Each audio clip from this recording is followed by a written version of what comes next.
Hey guys, going over a quick tutorial on how to get started with driving a Tesla for the first time. So you're just handed a Tesla key card. To unlock the door, we're gonna hold the card here to the B pillar to unlock it. We can see when the side view mirrors unfold that it's now unlocked. And at this point, with it unlocked, we can now take out the charger if you have a charger plugged in. And we can do this by clicking on this little button here on the charger, and then we can pull it out.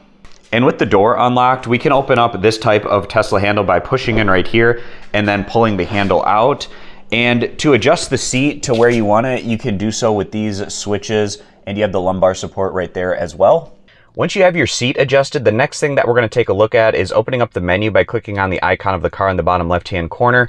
And then in the controls menu, we can also adjust the side view mirrors as well as the steering wheel. So clicking on mirrors, and you can either do the left or the right mirror, and you can adjust these with the left scroll wheel accordingly. Once you have the side view mirrors how you like them, you can also adjust the steering wheel up, down, out, and in. Again, that's going to be done with the left scroll wheel on your Tesla steering wheel.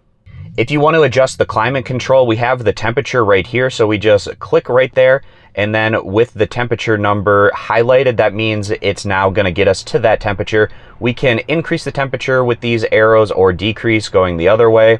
And to get more options for these, just tap on the climate controls again, and that gives you some additional options. And to turn off climate, we just hold our finger down on the temperature number for a couple of seconds, and it will turn off at that point. To listen to music, we can open up our apps options by clicking on the three horizontal dots right here. And you have the radio option in this app, but there's also different streaming music apps. For simplicity's sake, to open up the radio, you just click on that.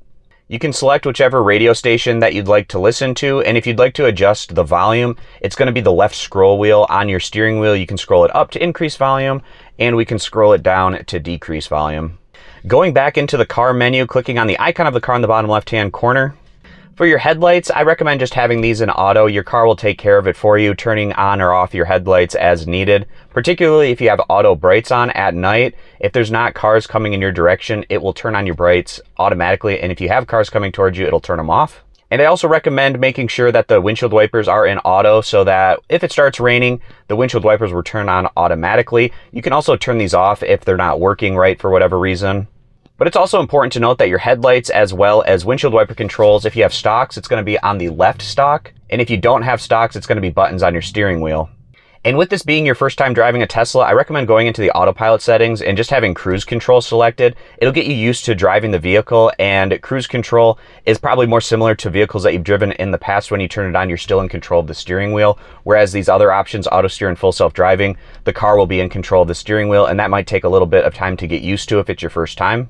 And if you'd like to watch a full in-depth video on these three different driving options, I'll post a video down in the description that goes into detail exactly on how these three different modes work and how they're different from each other.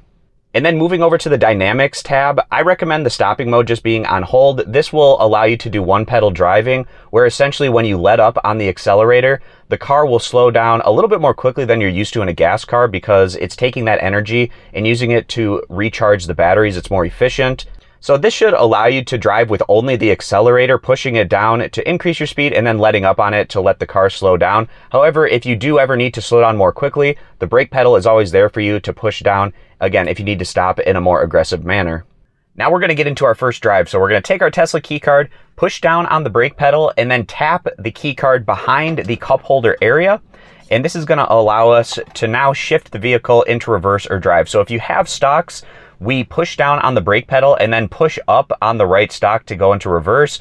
And then to get into drive, again, we push down on the brake pedal and pull down on the right stock to go into drive. If you don't have stocks, this is going to be taken care of on the screen. A slider will show up, and when we have our foot down on the brake, we can slide up for drive and slide down for reverse, again, if you don't have stocks. So pushing down on the brake pedal and going into reverse, I can now press down on the accelerator to go into reverse, and then pushing down on the brake pedal and pushing down on the right stock, I'm now in drive and I can head out. As I come up to this stop sign, I can simply let off on the accelerator and the car will stop and hold by itself. I don't need to push on the brake. And this is what it means to have the vehicle in hold mode. So now to make my turn, I can push on the accelerator It might take a little bit of time to get used to one pedal driving, but it's fairly simple. You just push down on the accelerator to go forward, and when you want to start slowing down, you just start to raise your foot off of the accelerator to slow down, and that energy is gained into the battery system through that regenerative braking. Once you get up to the speed that you'd like to go, we can turn on cruise control by pulling down on the right stalk if you have stalks, and it will show you the max speed that it currently has set for that cruise control. We are in control of the steering wheel in cruise control. This isn't auto steer or FSD where the car will be in control of the steering wheel. And like I was saying, this is more similar to probably other cars that you've driven. And if you don't have stalks on your Tesla like me, we can set our cruise control speed by pressing in the right scroll wheel. And that's going to bring us to the end of this tutorial on how to drive a Tesla for the first time. I hope this video was helpful. If you have any questions, you can post those down in the comment section. I appreciate you stopping by. Consider subscribing to the YouTube channel, and I'll see you back here next time.